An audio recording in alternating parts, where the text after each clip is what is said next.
Bonjour à tous et on se retrouve pour ce nouveau vlog de la semaine, le vlog de la semaine 30, qui est un peu particulier à mon goût, puisque ce vlog de la semaine 30 fait que du coup ça fait 30 semaines que je fais ces vlogs toutes les semaines et que vous les suivez toutes les semaines aussi. Donc c'est très important pour moi de faire ce genre de choses, de vous rappeler que vous êtes fidèles à ma chaîne, et ça fait plaisir, puisque pour beaucoup vous êtes des proches. Et ça me fait plaisir puisque je peux aussi du coup vous communiquer des choses auxquelles on parle pas forcément quand on est ensemble et qui moi me passionnent. C'est une petite chose très intéressante que j'aime bien communiquer avec vous. Aujourd'hui donc je serai avec l'iPad à la main, voilà, comme vous pouvez le voir. Pas en prompteur parce que pour l'instant j'ai encore trop de mal à lire et à être naturel, donc je le ferai petit à petit dans certaines séquences de vidéos, mais pas à chaque fois. Voilà, parce que je trouve pas encore ça assez naturel pour vous communiquer des vidéos comme ça. Donc pour l'instant ce sera comme ça. Donc j'ai des notes, je vais vous montrer, hein, voilà, j'ai des notes et je vais soit lire une phrase en la répétant, etc. Soit du coup en ayant mes notes et en vous donnant l'information que je voudrais vous communiquer, l'information importante. Donc dans ce vlog de la semaine, on va parler d'Apple, puisqu'ils ont fait une conférence mardi 20 avril à 19h, heure française. Et oui, on va encore parler d'Apple, même si j'ai déjà parlé de l'iPad et d'autres produits Apple sur la chaîne, mais on y reviendra peut-être dans une autre vidéo ou quoi que ce soit, mais vous savez que j'aime Apple dans tous les cas. Et je voulais particulièrement parler d'Apple et de sa keynote, et surtout pour une raison simple, et que beaucoup de gens se sentent visés par un produit qui ne leur est pas destiné, comme l'iPad Pro, etc.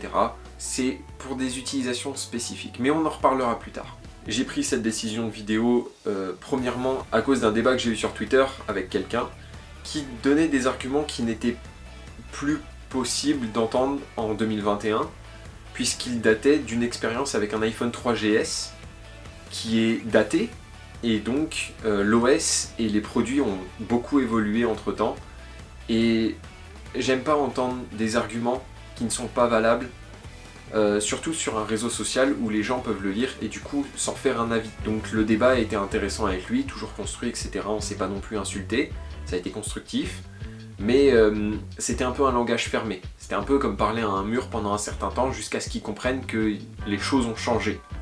Voilà, donc le débat était productif, mais ça m'a donné envie de faire cette vidéo pour communiquer un petit peu une idée différente. Et donc on commence tout de suite avec le premier produit qui a été présenté lors de la keynote, l'Apple Card. L'Apple Card a déjà été présenté, mais cette fois-ci on nous présente seulement la fonction famille qui permet de donner un budget à chaque membre de la famille et répartir du coup à plusieurs usagers l'Apple Card. On n'est pas du tout concerné par cette nouveauté puisque l'Apple Card n'est même pas disponible en France de manière générale. Information suivante. En deuxième annonce, nous avons eu Apple Podcast qui a une refonte graphique complète. Le visuel va beaucoup changer et ça va être une bonne chose, je pense, puisque les podcasts sont une chose que je consomme assez peu, on va dire. Même si j'en consomme, en général, j'écoute beaucoup Take Out avec Romain Laneri et d'autres participants. Et le podcast est une chose un peu particulière, c'est-à-dire qu'on peut faire autre chose en même temps qu'on l'écoute. C'est vraiment comme écouter de la musique, mais avec plus d'intérêt. C'est plus simple que de regarder une vidéo, je trouve.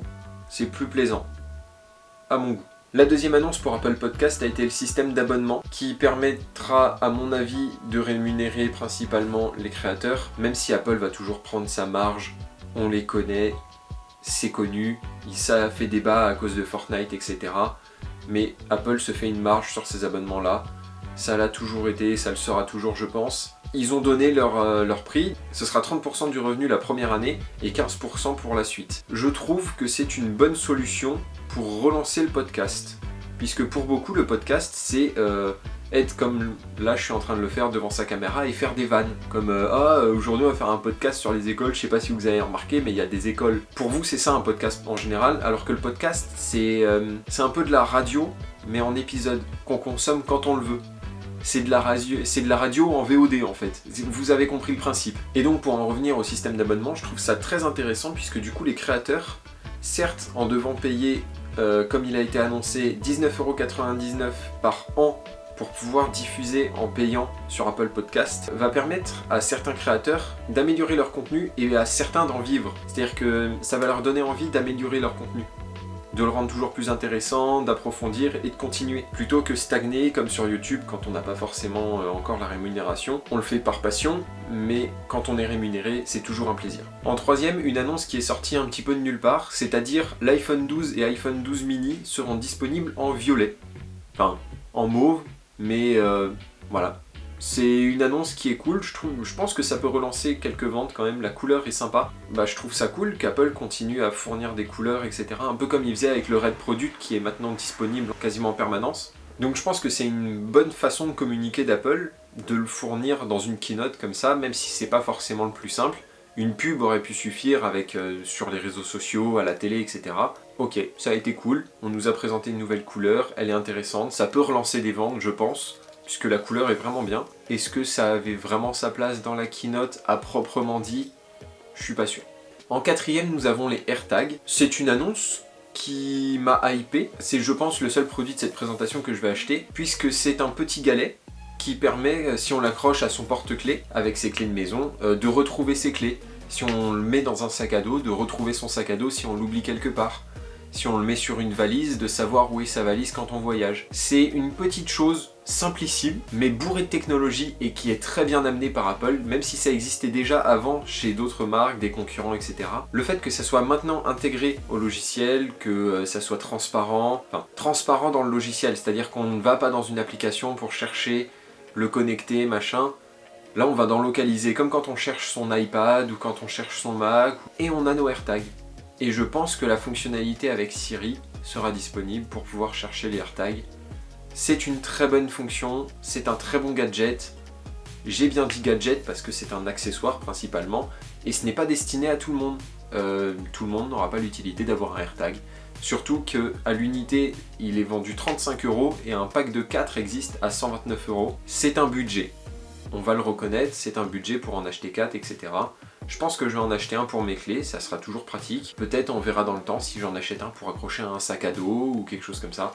Voilà, je trouve que c'est un petit accessoire qui a sa place sur le catalogue d'Apple maintenant. Et je trouve ça très intéressant maintenant à voir logiciellement comment est-ce que ça va fonctionner, puisqu'il y a certaines fonctions qui ne sont disponibles que pour les iPhone 11. Je parle de la fonction qui permet d'avoir l'indication. Le AirTag se trouve un peu plus à droite, un peu plus à gauche, et à quelle distance en mettre. Voilà, donc qui permet de connaître la distance et la direction. Cette fonction ne sera disponible que pour les iPhone 11, 11 Pro, 12, 12 Pro, et les générations d'avant ne seront pas compatibles avec cette fonction. On pourra juste faire sonner le AirTag et avoir une localisation approximative. C'est dommage. Voilà, c'est mon avis, c'est dommage. La cinquième annonce, et là on arrive dans le vif du sujet, c'est l'Apple TV 4K. Donc après une annonce pour la série Ted Lasso, dans laquelle sur Twitter j'ai vu nombre de tweets annoncer le nouvel iPhone est présenté et tout. Non, calmez-vous, sur ce screen, on voit bel et bien que c'est un iPhone 11 Pro Max Gold, c'est tout. Voilà, le contre-champ indique que machin, non, c'est un iPhone 11 Pro Max, point.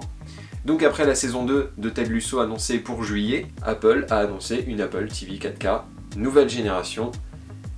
Et dans cette Apple TV, nous avons des nouveautés comme la haute fréquence d'image pour le sport, une nouvelle télécommande qui est soi-disant en réponse à l'attente des clients.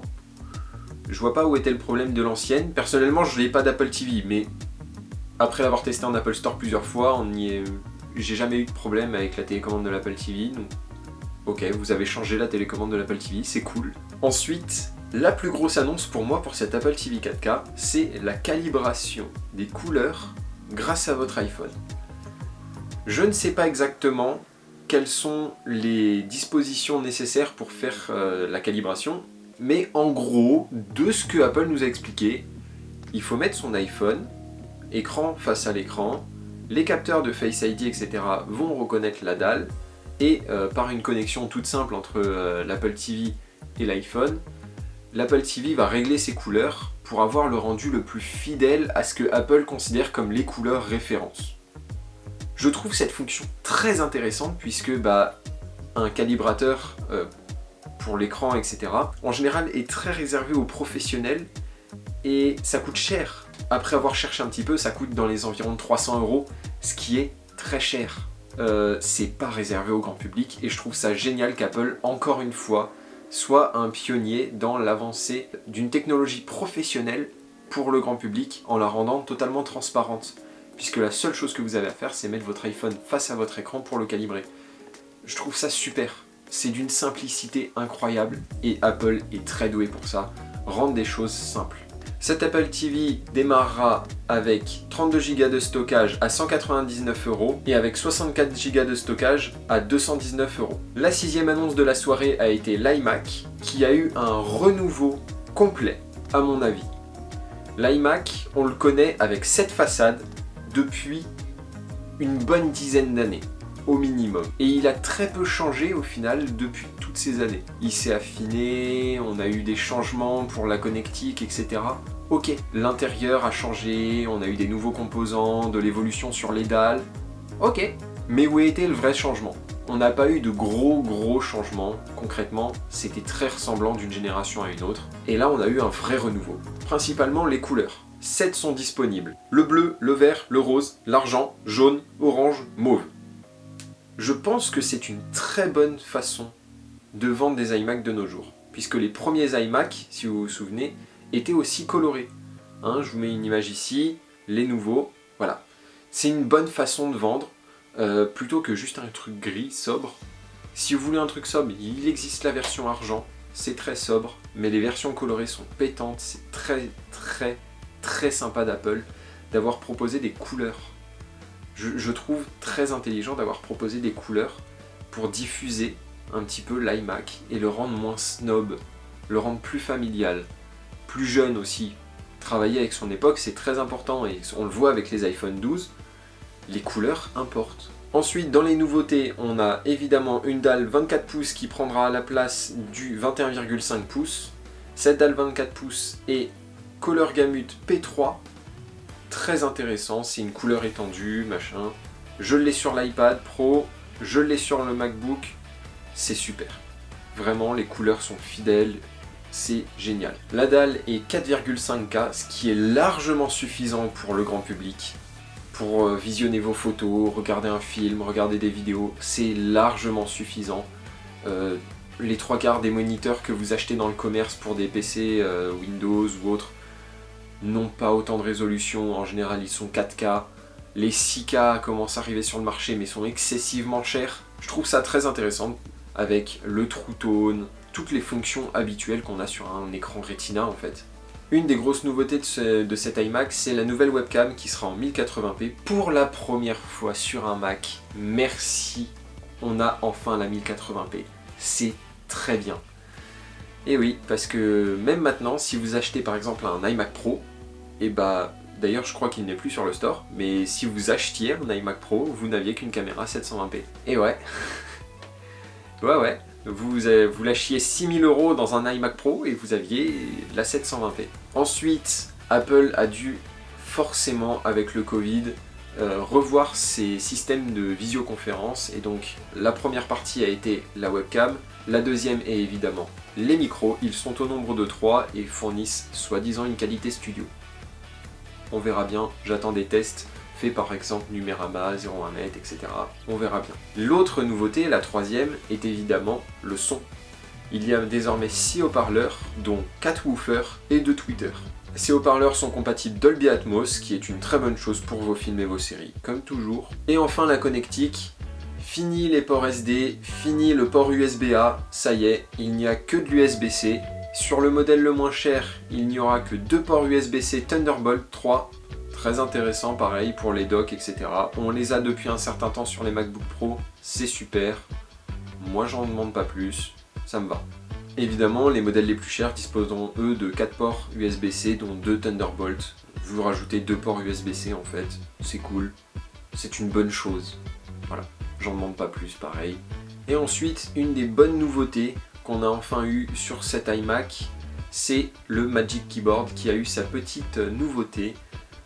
Désormais, en haut à droite du clavier, à la place de la barre de la touche éjectée, on peut soit avoir une touche verrouillée sur le modèle le moins cher, et sur les modèles un peu plus chers, il y aura Touch ID. Et je trouve que c'est une super idée pour les familles. Je l'ai déjà dit, cet iMac va faire fureur chez les familles, c'est sûr. il est super, etc. La puce M1 va faire des ravages tellement elle est puissante et silencieuse parce qu'elle n'a pas besoin de ventilation sur les MacBook Air. Donc même là, avec une double ventilation, parce que je ne vous ai pas montré, mais ça c'est une ancienne carte graphique, ça c'est les nouvelles. La taille est importante. Hein. Voilà, c'était le point, la petite parenthèse. Je trouvais ça super. La miniaturisation est géniale, c'est-à-dire moins d'utilisation de produits, de minerais rares, etc. Pour moi c'est super. Ça prend moins de place, etc. Moins compliqué à refroidir. Je disais donc que Touch ID était une aubaine pour les familles sur ce nouvel iMac, puisque vous pouvez changer de session et donc vous posez votre doigt sur Touch ID, ça lance directement votre session. Si vous aviez ouvert musique avec iTunes, voilà, vous récupérez votre musique. Si vous aviez Apple TV qui était en train de tourner dans un coin avec votre série, c'est toujours là. Votre petite recherche YouTube dans Safari, pareil, c'est toujours là. Voilà, donc moi je trouve ça super, vous posez votre doigt, ça change de session. Hop, celui qui arrive sur l'ordinateur pose son doigt, ça remet sa session, il fait ce qu'il a à faire. Le suivant arrive, il pose son doigt, ça remet sa session. Je trouve ça super, c'est une très bonne intégration de Touch ID et c'est ce qu'on voudrait en fait sur les Mac, les MacBook, parce que quand vous êtes plusieurs à bosser dessus, on aimerait bien que ça soit possible aussi, ou même d'ailleurs sur un iPad, puisque maintenant un iPad peut être une tablette familiale, hein, ça l'est déjà souvent d'ailleurs, donc cette utilisation familiale peut être très très sympa si en mettant son doigt on peut changer de session et donc obtenir chacun son éventail d'applications, ses photos, sa synchronisation, ce serait plus simple. C'est disponible sur le nouvel iMac, j'aimerais bien que ça soit disponible sur le reste maintenant. Ces iMac démarrent donc à 1499 € avec uniquement 7 cœurs graphiques, 2 ports USB-C et sans le clavier avec Touch ID, mais c'est le moins cher.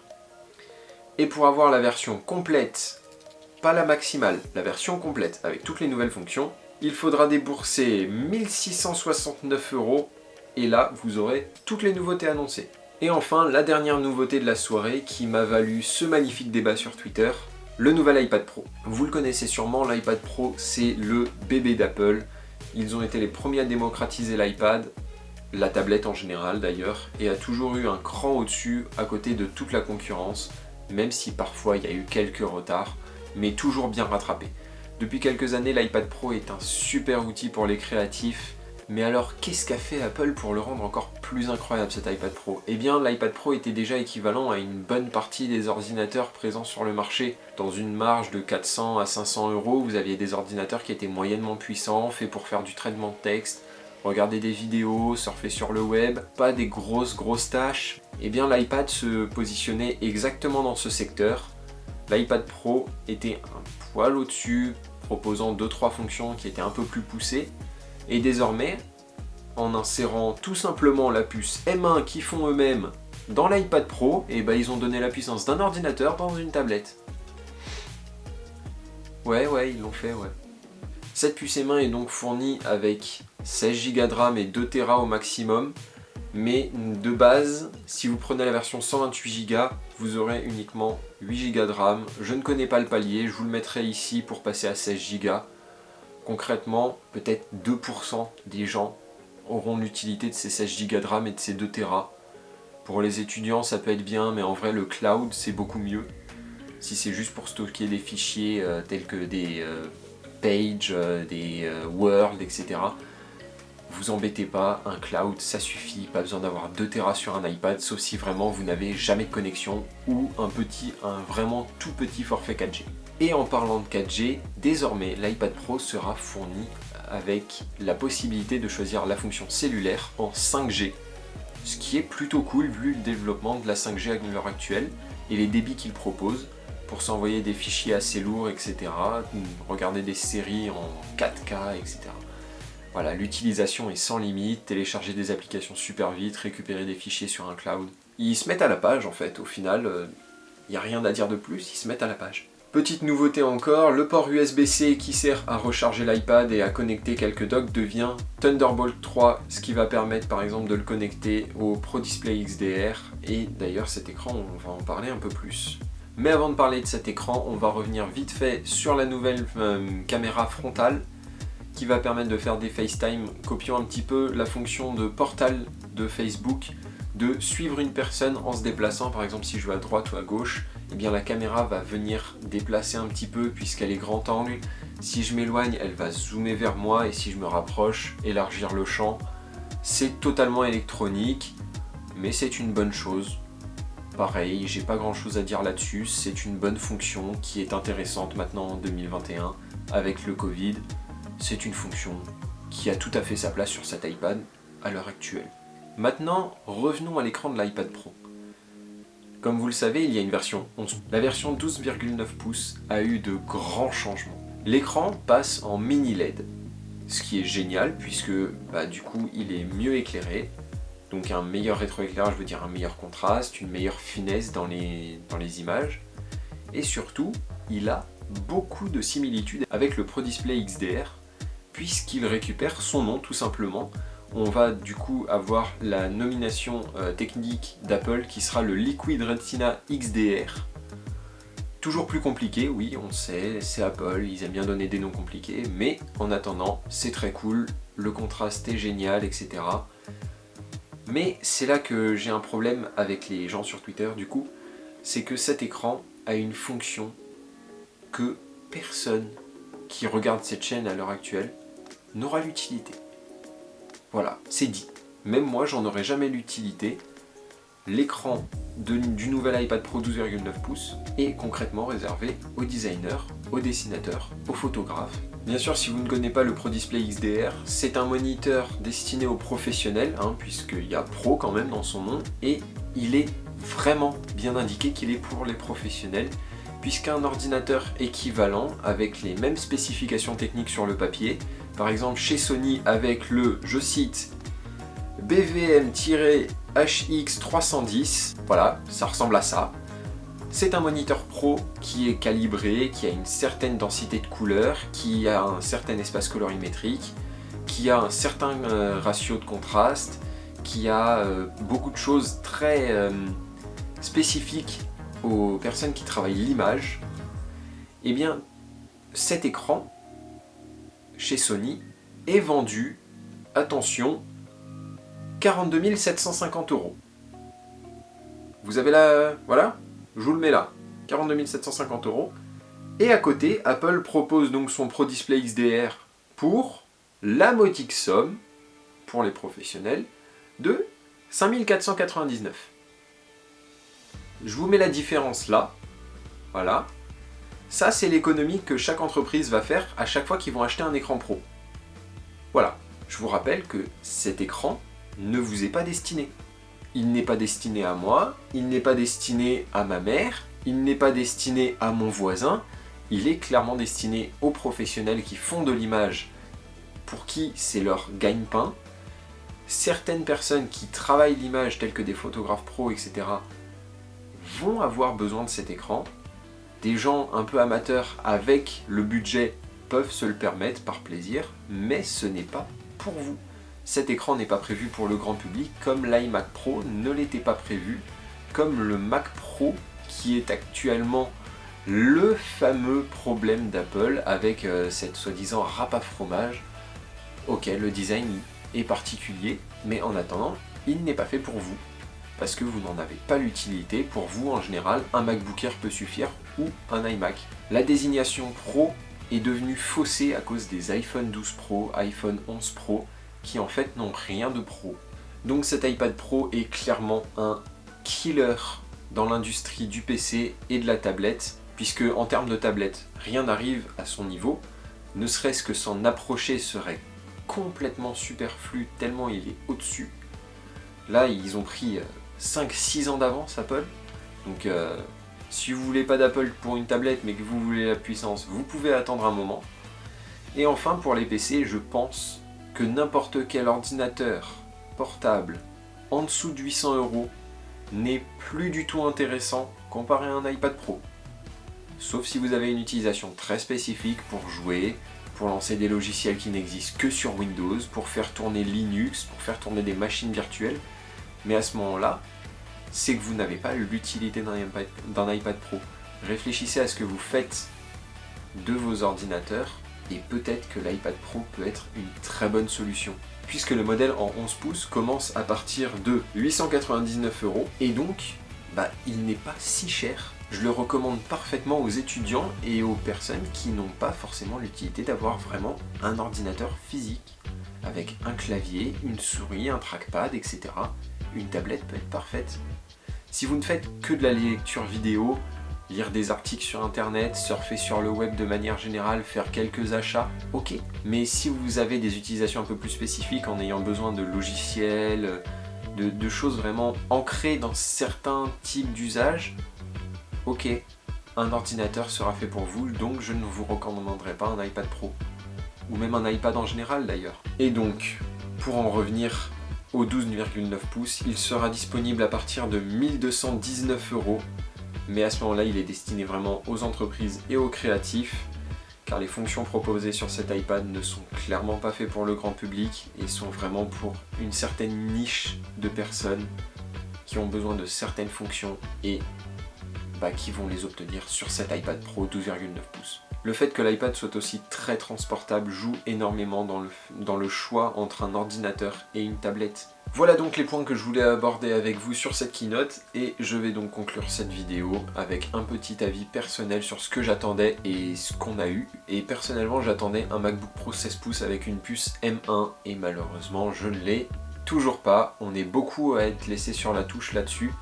Le 13 pouces avec le M1 est super, hein, j'ai rien à dire, mais c'est trop petit pour moi, un grand écran est vraiment nécessaire, mais c'est pas grave, j'attendrai, j'espère vraiment que ça peut sortir pour la WWDC avec la présentation pour les développeurs, ou bien en septembre avec les nouveaux iPhones, mais si c'est plus tard que ça commencera à me poser vraiment un souci, parce que là actuellement ma configuration avec un i9 et 32 Go de RAM, une bonne carte graphique, ok, l'ordi est super, mais je suis sûr que le même ordi avec une puce M1 et 32 Go de RAM, ce serait mais incroyable, ne serait-ce que 16 Go.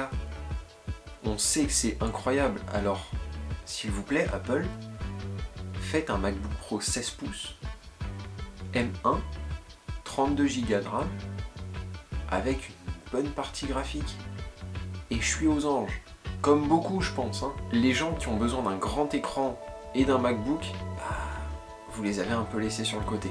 Sinon à part ça, je suis agréablement surpris par cette présentation d'Apple, avec les nouveaux iMac qui donnent un vrai renouveau à la gamme, le nouvel iPad Pro qui sera, je suis sûr, un killer dans tous les domaines, et évidemment cette nouvelle couleur d'iPhone qui fait un grand souffle, les AirTags qui seront super, je ne pense plus jamais perdre mes clés. Je vous tiendrai au jus évidemment si j'en achète, on fera un unboxing et un test. Et enfin, j'attends les mises à jour logicielles pour l'iPad, l'iPhone et le Mac, et évidemment l'Apple Watch que j'ai toujours au poignet, avec la WWDC, évidemment, c'est toujours une présentation logicielle principalement, donc on verra bien ce que proposera iOS 15, iPadOS 15, WatchOS 8, et bien sûr, le nouveau système pour le Mac, dont on n'a toujours pas le nom, le successeur de Big Sur. Voilà donc la conclusion de cette vidéo. Je vous laisse bien évidemment mettre un petit j'aime par là en bas, un petit commentaire sur ce que tu vas acheter de ce que Apple a présenté, si tu penses acheter un AirTag, si tu en auras une utilité. Je pense que ça peut sauver la vie à beaucoup de monde. Je vous laisse vous abonner aussi évidemment pour suivre tous les autres épisodes des vlogs de la semaine, puisque c'est toujours pas fini, vous verrez ma tête encore pendant un moment. Mon objectif au minimum c'est 52, puisque ça fera du coup un an de vlog, et on verra si ça continue après. C'est donc le moment de se dire au revoir, et bien évidemment, fenêtre.